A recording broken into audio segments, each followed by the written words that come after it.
The movie begins with Hiroshi, a teenager obsessed with the opening scene of Star Wars, which features a battlecruiser. He decides to try to recreate this scene with his friend Yoshio. The two friends dive into the production of their no-budget film, working diligently to gather all the necessary supplies for a successful shoot. Initially, everything goes smoothly, and they seem pleased with their progress. However, they soon realize that they are creating a film without a plot, which renders the entire production meaningless. The next day at school, while the rest of the class debates their plans for summer vacation, Hiroshi suddenly finds the courage to suggest that they all come together to make a movie. At first, the idea seems absurd, but he is surprised when some of his classmates express interest. However, one student who has other vacation plans is not keen on the idea. He accuses Hiroshi of not thinking his idea through, pointing out that they don't even have a plot for the film. At this point, the teacher intervenes to prevent a classroom disruption. He tells Hiroshi and Yoshio that they must present an outline for the film to the class by the following week. If they fail to do so, the class will proceed with the other students' idea for a haunted house during vacation.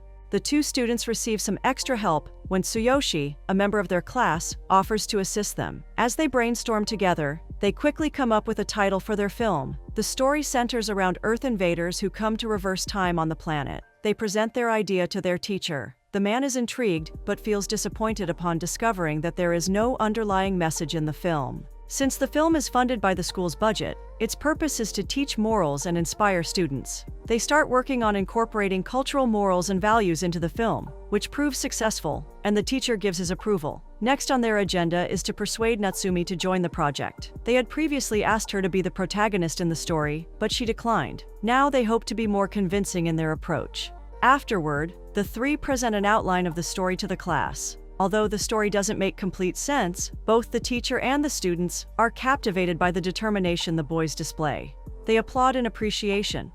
Everything is going smoothly, especially now that Natsumi has agreed to be the film's heroine. The friends celebrate, unable to believe that everything has actually gone well. Just like that, they are making a movie. With Natsumi on board, they immediately begin shooting the film.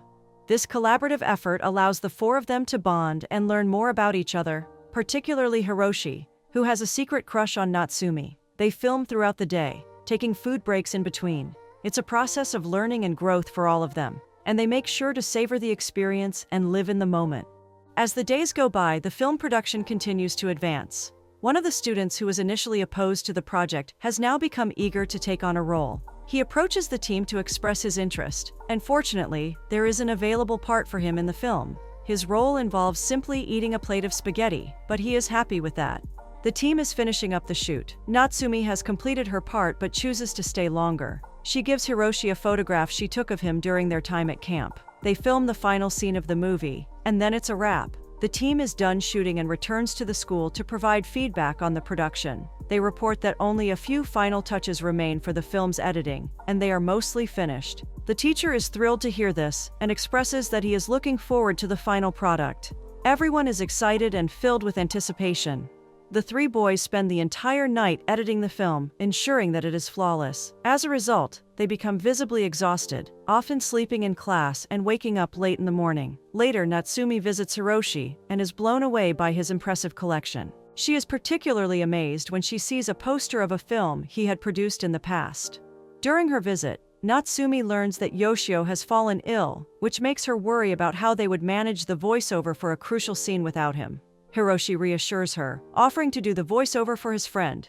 They finish and Natsumi is ready to go home. As Hiroshi walks Natsumi out, she brings up the topic of the soundtrack. However, Hiroshi suggests that he would simply add one of his old records to the film. Natsumi objects, arguing that it would be wiser to create something original. Hiroshi finds her suggestion intriguing and starts to consider it. Furthermore, she states that Murakawa's band might be of help. Surprisingly, Yoshio isn't actually sick and has been hiding behind the curtains the entire time. When Hiroshi returns inside, Yoshio comes out of hiding. Hiroshi concocted this plan to fake Yoshio's disappearance and spend some time with Natsumi, believing he could step in for Yoshio in the film. Tsuyoshi is taken aback that Hiroshi felt the need to go to such lengths, especially since, as the producer, he could have simply asked for that role. Then, Hiroshi reveals that the Murakawa band will be responsible for the soundtrack of the film.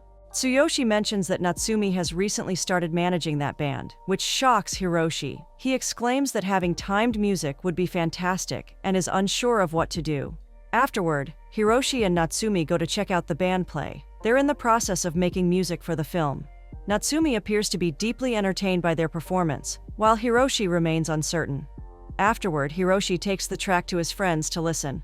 Everyone appears to be captivated by the music, though they claim the song is a bit sad. Hiroshi thinks it fits the film perfectly, and the melancholic parts of the song are what he'll use for the ending. After that, they begin incorporating the song into the film. At that moment, Tsuyoshi asks Hiroshi how his time with Natsumi went, wanting to know if they had started dating already.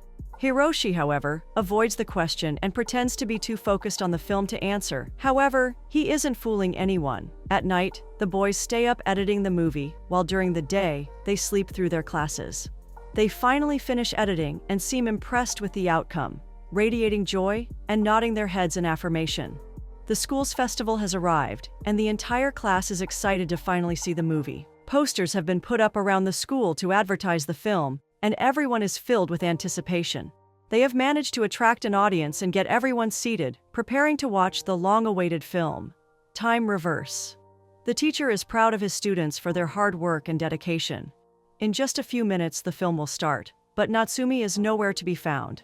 This worries Hiroshi and his friends. Meanwhile, the crowd is urging Hiroshi and his friends to say a few words before the film begins. Hiroshi steps forward and receives a round of applause as he stands before the audience to address them. Hiroshi begins speaking, expressing that he and his friends just finished editing the movie that very morning. He admits he isn't even sure what to make of the film yet. The overwhelming support from the crowd makes the young man chuckle. He continues by saying that initially, he aimed to create a film akin to Star Wars, but as he progressed with the project, it evolved into something entirely different. He invites everyone to discover together what kind of film it truly is. After taking a bow, the audience applauds as he returns to his seat. The lights dim and the film begins. The story follows a young couple, Emi and Kurio, who are experiencing difficulties in their relationship.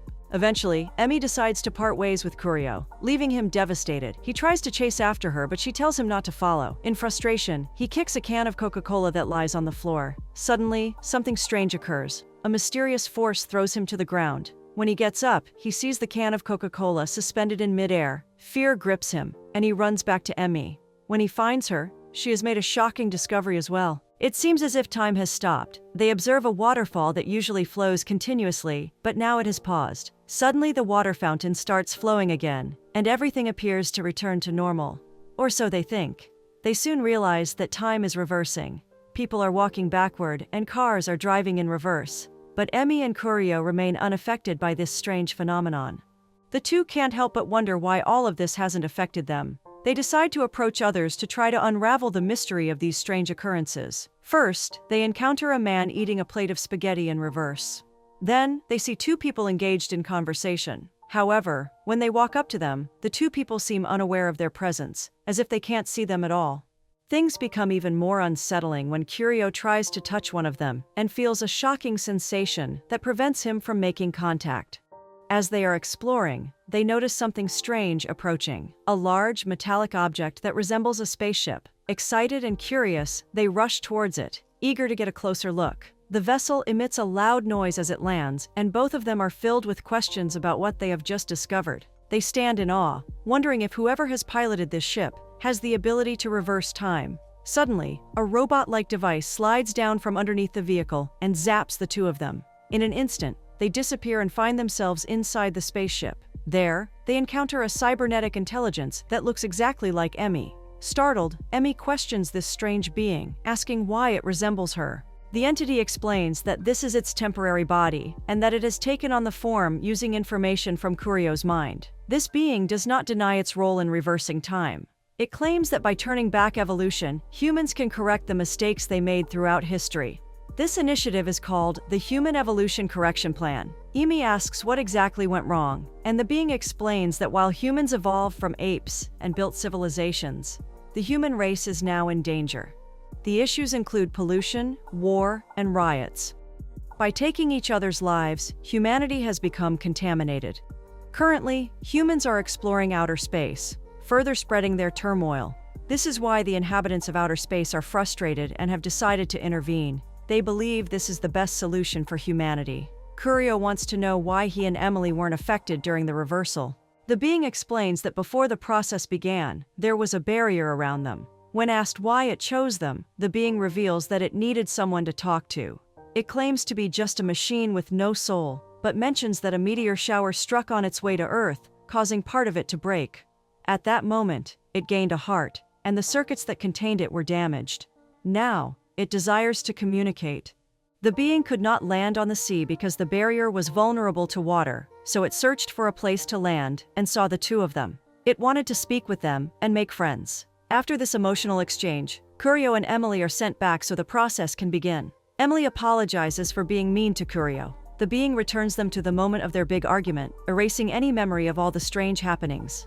As Emily walks away, Curio feels devastated and attempts to kick a Coca-Cola can on the floor. However, this time he picks it up and tosses it away instead. The short film comes to an end, and the audience begins to clap enthusiastically. The three friends feel proud of their accomplishments, and even their teacher praises their efforts.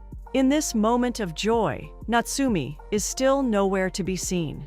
Hiroshi can't believe that Natsumi unexpectedly backed out at the last minute. However, he is grateful for his friends, knowing they accomplished something special and unique together. Just then, an idea strikes him for another movie that he believes will be even better.